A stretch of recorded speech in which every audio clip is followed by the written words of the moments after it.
1674 में रायगढ़ के किले पे शिवाजी का फॉर्मल राज्याभिषेक होता है और with this coronation Maratha state की फॉर्मल फाउंडेशन हो जाती है।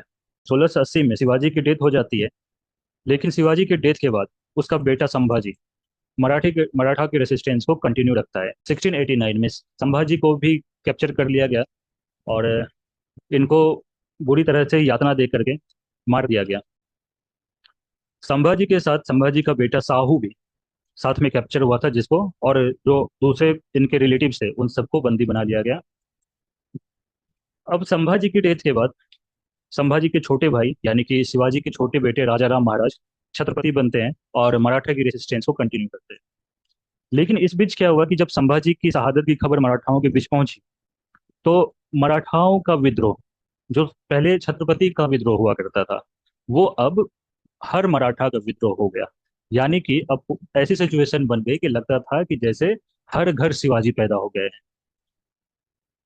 औरंगजेब इस चीज को समझ नहीं सका था। जब संभाजी को वो टॉर्चर करके उसने मारा था, तो उसको लगा था कि संभाजी के बाद वो सिचुएशन कंट्रोल कर लेगा, पर ऐसा हुआ नहीं। और जो मराठा रेसिस्टेंस थी वो घर घर रेसिस्टेंस हो गई, काफी डिसेंट्रलाइज हो गई और जगह जगह से विद्रोह होने लगे, जिसकी वजह से औरंगजेब की आर्मी काफी एक्सप्लॉइट होने लगी थी, काफी एग्जॉस्ट होने लगी थी। और राजा राम ने स्ट्रेटेजिकली क्या किया कि सतारा पुणे से निकल करके वो कार्नेटिक रीजन चला गया, जिंजी फोर्ट में अपने आप को सिक्योर कर लिया।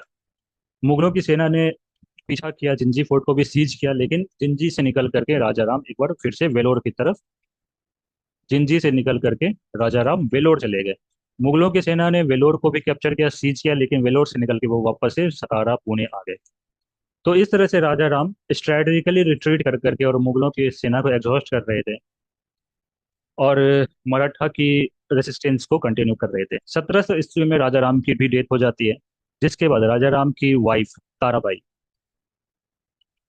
अपने बेटे शिवाजी सेकंड को गद्दी पे बैठाती है, यानी कि छत्रपति के गद्दी पे बैठाती है, और खुद उसकी रिजेंट बन करके मराठा स्ट्रगल की कमान संभालती है। अब इधर 1707 में औरंगजेब की डेथ हो गई और प्रिंस आजम शाह आजम शाह ने अपने आप को इम्पेरर घोषित कर दिया था।